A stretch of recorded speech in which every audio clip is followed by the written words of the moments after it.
ये दिसंबर 1959 की एक रात थी जब मशहूर लॉस फीलिस मैंशन में एक अनहोनी होती है। डॉक्टर हैरोल्ड पैरल्सन, जो कि एक हार्ट फिजिशियन है, अपनी वाइफ लिलियन को बॉल पीन हैमर से मार मार कर कत्ल कर देता है और अपनी बेटी जूडी को, जो कि उस वक्त 18 साल की थी, उसको भी उसी हैमर से ऑलमोस्ट कत्ल कर देता है। लेकिन इस दौरान उसकी छोटी बेटी डेबी चीखों की आवाज़ें सुनकर अपने रूम से बाहर आ गई and he said to her, go back to bed baby, it's just nightmare. इसके बाद डॉक्टर पैरल्सन अपने बेडरूम में अपनी अनफिनिश्ड बुक का वो चैप्टर पढ़ता है जो वो पहले से पढ़ रहा था और फिर एक ग्लास में एसिड और टैबलेट्स का एक मिक्सचर बनाकर पी लेता है, which gives him slow and painful death. इस इंसिडेंट में उसके तीनों बच्चे सरवाइव कर गए थे, लेकिन ये कोई मर्डर मिस्ट्री नहीं, क्योंकि यहाँ से कहानी और स्ट्रेंज हो जाती है। इस इंसिडेंट के 1 साल बाद पैरल्सन हाउस को एक कपल जूलियन और एमिली एनरिक्स ने परचेज़ किया, but for some unknown reason ये कपल उस घर में एक रात भी ना रह पाया, बल्कि वहाँ की कोई चीज़ भी नहीं चेंज कर पाए। घर बिल्कुल उसी हालत में था जैसा कि वो उस मर्डर और सुसाइड की रात को था। It was frozen in time. आज भी 65 ईयर्स बाद ये घर खाली है। लॉस फीलिस मैंशन आज भी उसी हालत में है जैसी वो दिसंबर 1959 की उस रात को थी। उस घर में आज भी वही फर्नीचर और अप्लायंसेस हैं। कुछ गिफ्ट रैपिंग पेपर्स हैं जो शायद मिसेस पैरल्सन ने क्रिसमस गिफ्ट्स को रैप करने के लिए ख़रीदे होंगे, वो आज भी वैसे ही पड़े हैं। लॉस फीलिस मैंशन एक ऐसा खाली घर है जो आज भी किसी फैमिली का मुंतज़र है।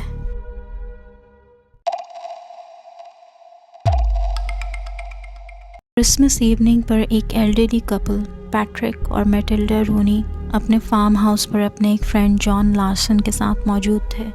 ये सब मिलकर क्रिसमस इवनिंग को एंजॉय कर रहे थे और फिर रात में जॉन लार्सन फार्म के अपर फ्लोर पर मौजूद बेडरूम में सोने के लिए चला जाता है। जब अगली सुबह लार्सन बेदार होता है तो जो वो उस घर में देखता है sends chills down his spine. उसने देखा कि उसका दोस्त पैट्रिक अपने बेडरूम में मुर्दा हालत में पड़ा था। उसकी डेथ स्मोक इनहेलेशन से हुई थी। लार्सन को लगा कि शायद घर में कहीं आग लग गई है, लेकिन पूरे घर में आग के कोई आसार नहीं थे। बट यहाँ से केस और बिजार हो जाएगा जब लार्सन फार्म हाउस के किचन में पहुँचता है। वहाँ उसे मैटिल्डा रूनी की जली हुई टांगें मिलती हैं और इर्द गिर्द सिर्फ एशेस का ढेर होता है। फ्लोर पर शदीद जलने के निशान थे और वहाँ एक गड्ढा भी पड़ गया था। पूरे किचन में फायर डैमेज के कोई आसार नहीं थे। ऐसा लगता था जैसे रात के किसी वक्त Matilda just burst into flames, और वो आग इतनी शदीद थी कि उसका टेम्परेचर नियरली 1400 डिग्री सेल्सियस था और वो सिर्फ मैटिल्डा की बॉडी तक महदूद रहा and turned her into ashes. Kitchen में मौजूद कोई चीज़ डैमेज नहीं हुई थी, सिर्फ फ्लोर पर जलने के निशान थे जहां मैटिल्डा मौजूद थी, और उसके जिस्म में सिर्फ उसकी टांगें और जूते जलने से महफूज रहे थे। जॉन लार्सन भी इस इंसिडेंट के 2 वीक्स बाद मर गया था due to lung damage. Matilda Rooney की death was a case of spontaneous human combustion which still remains a mystery.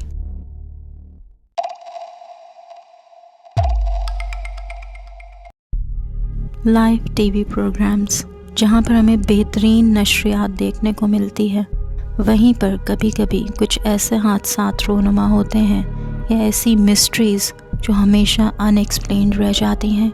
ऐसा ही कुछ इस लाइव ट्रांसमिशन में भी होता है। एक लाइव मॉर्निंग शो जो कि क्रिसमस के दौरान हो रहा था, एक चिलिंग इवेंट होता है जो कि वहाँ मौजूद प्रेजेंटर को शॉक कर देता है। प्रेजेंटर कार्लोस मोलिना ने बताया कि इस इंसिडेंट से पहले उसको एक अजीब सी ठंडक महसूस हुई थी जिसे वो समझ नहीं पा रहा था, और फिर वो स्ट्रेंज इंसिडेंट होता है।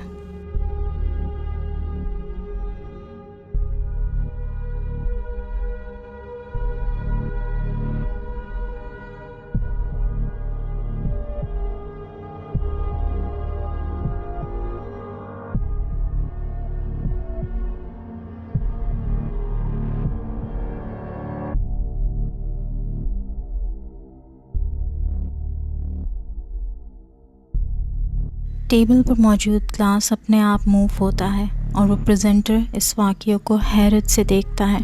दूसरे प्रेजेंटर को भी इस तरफ मुतवज्जा करने की कोशिश करता है, मगर वो कोई ख़ास तवज्जो नहीं देता क्योंकि उसने देखा भी नहीं होता। But Molina can't act normal now. उसने बोला कि टेबल अनइवन नहीं और ना ही वहाँ कोई स्लोप है। फिर ऐसा कैसे हो रहा है? इस शो के बाद भी कार्लोस मौलिना काफ़ी टेरिफाइड था। उसने बताया कि उसको महसूस हो गया था that this was something supernatural. इस प्रोग्राम को बहुत से लोगों ने देखा था और बहुत से देखने वालों का ये कहना था कि शायद ये स्टूडियो ही हॉन्टेड होगा और ऐसा हो भी सकता है कि वहाँ कोई ऐसी गोस्टी प्रेजेंस हो जिसने वो ग्लास मूव किया हो। अब वो गोस्टी प्रेजेंस है या इसकी कोई और वजह हो सकती है, बट स्टिल किसी लाइव शो में किसी ऐसे हादसे का होना काफ़ी टेरिफाइंग है लेकिन इंटरेस्टिंग भी है। What do you guys think?